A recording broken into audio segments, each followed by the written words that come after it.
하나님의 말씀은 시편 141편 1절에서 10절의 말씀입니다. 여호와여, 내가 주를 불렀사오니 속히 내게 임하소서. 내가 주께 부르짖을 때 내 음성에 귀를 기울이소서. 나의 기도가 주의 앞에 분향함과 같이 되며 나의 손드는 것이 저녁 제사같이 되게 하소서. 여호와여, 내 입 앞에 파수꾼을 세우시고 내 입술의 문을 지키소서. 내 마음이 악한 일에 기울어 죄악을 행하는 자와 함께 악을 행치 말게 하시며 저희 진술을 먹지 말게 하소서. 의인이 나를 칠지라도 은혜로 여기며 책망할지라도 머리 기름같이 여겨서 내 머리가 이를 거절치 아니할지라. 저희 재난 중이라도 내가 항상 기도하리로다. 저희 관장들이 바위 곁에 내려 던주었도다. 내 말이 닮으로 무리가 들으리로다.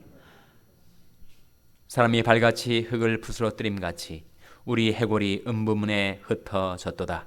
주 여호와여, 내 눈이 주께 향하며 내가 주께 피하오니 내 영혼을 빈궁한 대로 버려두지 마옵소서.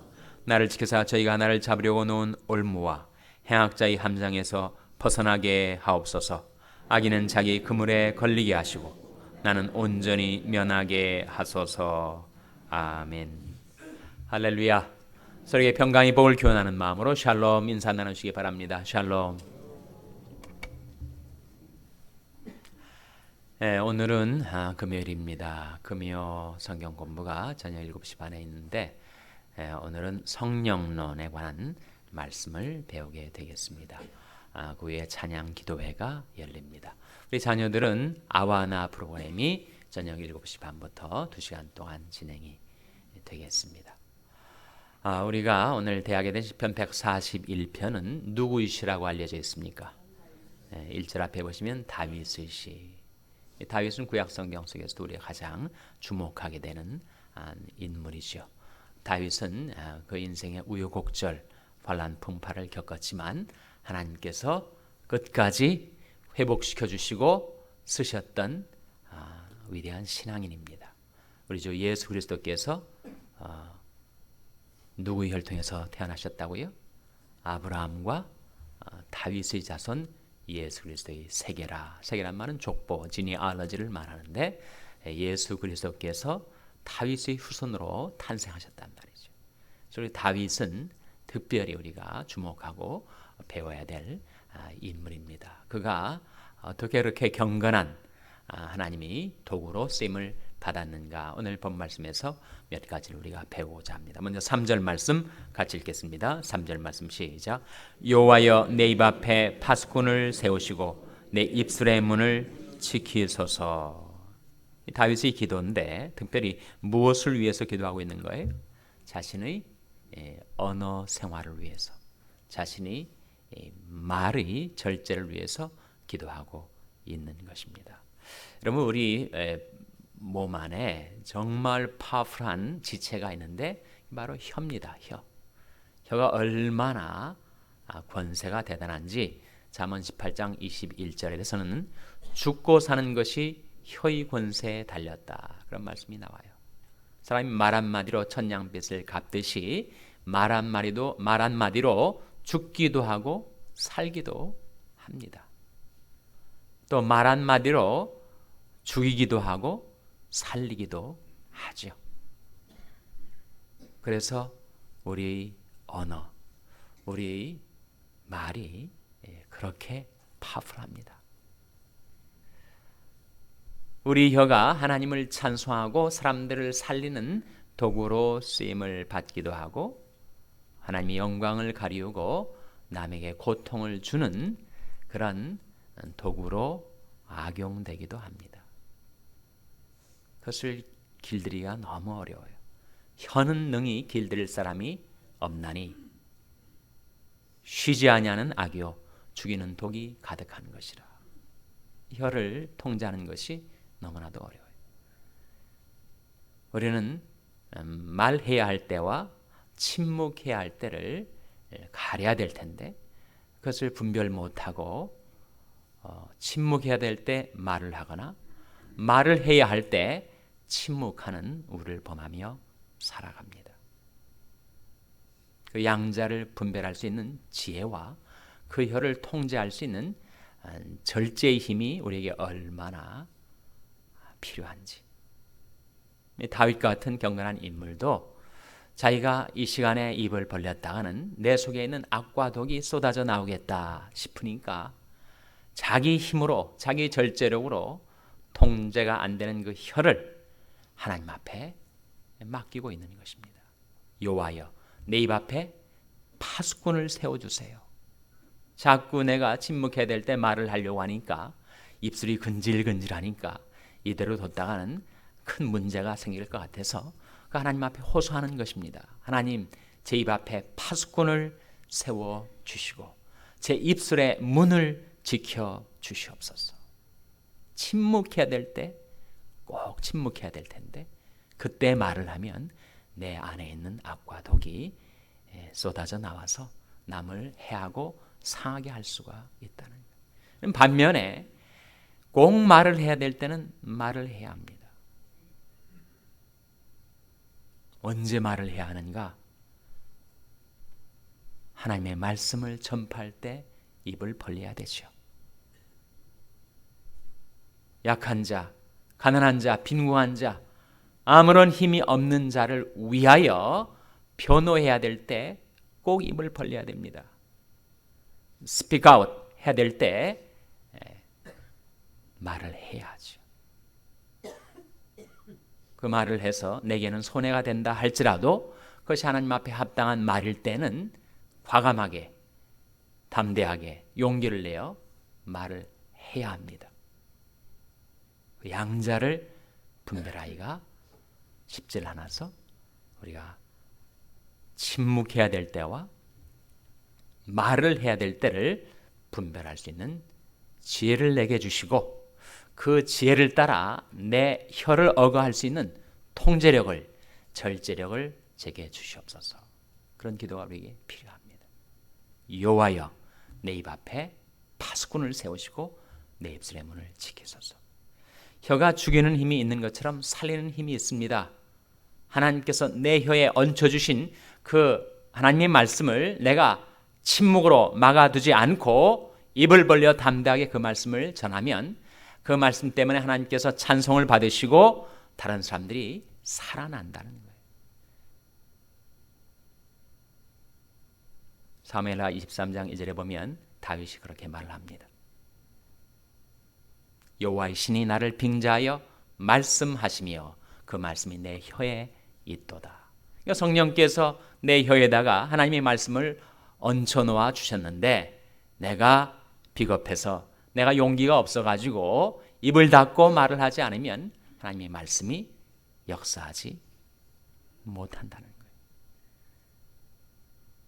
내 속에 나온 악한 말이 아니라 하나님께서 주시는 선한 말, 지혜로운 말, 아름다운 말을 하면 그 말이 얼마나 강력한지 욥기 6장 25절에 옳은 말은 얼마나 유력한지 How possible are right words라는 말이 나옵니다. 여러분, 옳은 말은 강력해요. 발륨이 크질 않아도, 큰 소리로 말을 하지 않아도 옳은 말은 강력합니다. 잠언 25장 15절 말씀에 부드러운 혀는 뼈를 꺾느니라, 그런 말씀이 나와요. 여러분, 어떻게 혀가 뼈를 꺾습니까? 제일 단단한 게 뼈고 제일 유약한 게 혀인데 혀가 어떻게 뼈를 꺾어요? 그런데 부드러운 혀는 뼈를 꺾는 힘이 있다는 거예요. 그래서 하나님께서 우리 혀에, 우리 말에 이런 파워를 얹혀 놓아 주셨는데 내가 그것을 어떻게 쓰며 살아가는가? 꼭 침묵해야 될 때는 침묵하고 말해야 될 때는 담대하게 말을 해야 할 터인데 그것을 분별할 수 있는 지혜와 내 혀를 억할 수 있는 통지력이 저와 여러분에게 주어지게 되시기를 주님의 이름으로 축원합니다. 4절 말씀해 보시면 4절 말씀 같이 읽겠습니다. 시작. 내 마음이 악한 일에 기울어 죄인을 행하는 자와 함께 악을 행치 말게 하시며 저희 진술을 먹지 말게 하소서. 이 말씀 가운데 다윗이 기도한 것은 바로 교제권입니다. 내가 누구와 더불어 자주 어울리는가, 그것이 내 삶에 심대한 영향을 미칩니다. 지혜로운 자와 동행하면 뭘 얻는다고요? 지혜를 얻습니다. 미련한 자와 사귀면 어떻게 된다고요? 해를 받습니다. 사람은 누구와 더불어 살아가는가에 반드시 영향을 받고, 그리고 자기가 교류하는 사람에게 유익을 얻기도 하고 해를 받기도 된다는 거예요. 그래서 이 말씀 앞에서 나도 혹시 내 마음이 악한 일에 기울어져서 죄악을 행하는 자와 함께 악을 행치는 않는지, 그리고 그와 함께 음식을 먹고 그의 진술을 먹고 그와 교류하며 교통하며 살아가고 있는지, 우리 교제권을 한번은 점검을 해볼 필요가 있습니다. 정말 나는 지혜로운 자와 동행을 하며 지혜를 얻는가? 복 있는 사람과 동행하며 그에게 주시는 복을 나도 좀 얻어 누리고 살아가고 있는가? 악한 동무는 선한 행실을 더럽힌다 라고 고린도전서 15장에서 바울이 증거를 한 바가 있습니다. 그래서 만일 아직도 내 속에, 내 생활 속에 내가 가까이 친교하고 나와 교제하는 내 교제권에 있는 사람들이 너무 세속적이고 너무 불경건하고 너무 하나님을 경홀히 여기고, 그리고 너무 처세술에 능하고 세상적인 사람이라면 그 사람들에게서 우리가 벗어나야 됩니다. 하나님 말씀하시기를 내가 만일 돌아오면 내가 널 다시 이끌어서 내 앞에 세울 것이며 내가 만일 천한 것에서 귀한 것을 취할 것 같으면 너는 내 입같이 될 것이라. 그들은 내게로 돌아오려니와 너는 그들에게로 돌아가지 말지니라. 세상 사람들이 우리를 통해서 하나님께 돌아와야지, 우리가 세상 사람들에게 휩쓸려서 하나님을 떠나 세상으로 끌려 들어가면 잘못된 것이죠. 다윗이 자기 혀를 놓고 기도했듯이 교제권을 놓고 기도했던 것입니다. 5절 말씀 같이 읽겠습니다. 5절 말씀 시작. 의인이 나를 칠지라도 은혜로 여기며 책망할지라도 머리 기름같이 여겨서 내 머리가 이를 거절치 아니할지라. 저희 재난 중에라도 내가 항상 기도하리로다. 의인이 나를 칠지라도 그것을 어떻게 여긴다고요? 은혜로 여깁니다. 다윗의 회복, 다윗도 우리와 같은 성정을 가진 사람이어서 실수하고 죄를 범할 때가 있었지만 다윗이 회복될 수 있었던 것은 바로 이 대목, 의인이 나를 칠지라도 뭐로 여겼다고요? 은혜로 여겼다는 거예요. 우리는 잘 그렇지 못합니다. 누가 나한테 책망의 소리를 하면 기분 나빠요. 좀이라도 나한테 대해서 비판적인 얘기를 하면 싫어합니다. 반면에 칭찬해 주는 얘기를 하면 귀가 솔깃하고, 그리고 내 마음이 부하내동을 합니다. 다윗은 의인이 나를 칠지라도 내가 오히려 은혜로 여긴다. 그것이 쉽지는 않아요. 우리 모두가 자존심이 대단해가지고 칭찬하면 좋아하고 비판하면 아주 싫어한단 말이에요. 여러분, 의인의 소리가 경륜이 높은 연세 많으신 분들을 통해서 들려올 때도 있지만 내 후배들을 통해서도 들려올 수 있습니다. 내 자녀들을 통해서도 의인의 소리가 들려올 때가 있어요. 한자 성어에 불치하문이라는 말이 있습니다. 아랫사람에게 묻는 것이 수치가 아니다. 아랫사람들에게 책망의 소리를 듣게 된다면, 옳은 소리를 듣게 된다면 그건 역시 우리가 반겨야 하겠죠. 여러분, 와이프가 자꾸 잔소리할 때 너무 싫어하지 마시고 혹시 거기에 의인의 소리가 들어있는가 귀를 기울여 보시기 바랍니다. 아멘 하신 분은 꼭 그렇게 하시기 바랍니다. 남편이 이런저런 말할 때 그냥 듣기 싫어하지 마시고 혹시 내가 경청해야 될, 신청해야 될 말이 섞여지지는 않는가 한번 살펴보세요. 의인이 나를 칠지라도 은혜로 여긴다. 지혜로운 사람이 나를 책망할지라도 오히려 내가 머리에 기름처럼 반긴다. 다윗이 그런 마음 갖고 살았기 때문에 그 하나님 앞에 범죄하였을 때 나단 선지자가 와가지고 당신이 바로 그 사람이요 했을 때 그가 하나님 앞에 꼬꾸라진 것입니다. 그래서 회복될 수가 있었던 것이죠. 무엇보다도 다윗이 하나님 앞에 도구로 그렇게 쓰임을 받아서 우리 주 예수 그리스도께서 다윗의 혈통에서 오실 수 있었던 가장 중요한 다윗의 삶의 경건의 비밀은 8절 말씀에 나와 있습니다. 8절 말씀 같이 읽겠습니다. 시작. 주 여호와여 내 눈이 주께 향하며 내가 주께 피하오니 내 영혼을 빈궁한 대로 버려두지 마옵소서. 주 여호와여 내 눈이 주께 향하며 내가 주께 피하오니. 두 가지. 자신의 눈이 주께 향하고 그리고 무슨 일을 당하든지 주님께로 피하였다. 다윗의 경건이 비결입니다. 우리가 오늘 아침에 불렀던 찬송처럼 언제나 주는 나를 사랑하셔서 언제나 내게 새 생명 주시는데 나 역시 영광의 기약이 이르도록 언제나 주를 바라봅니다. 땅끝이 모든 백성아 나를 앙망하라. 그리하면 구원을 얻으리라.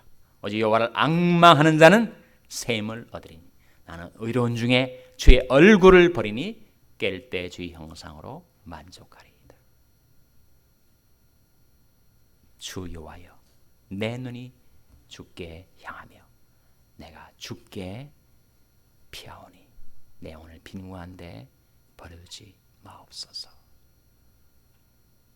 이 아침에 하나님 앞에 나와서 주님을 앙망함으로 하루를 시작하신 여러분, 온종일 주님을 바라보며 살아가시고 세상의 염려, 근심, 문제, 곤경이 여러분에게 닥쳐올 때 그때 주님께로 피하시기를 바랍니다.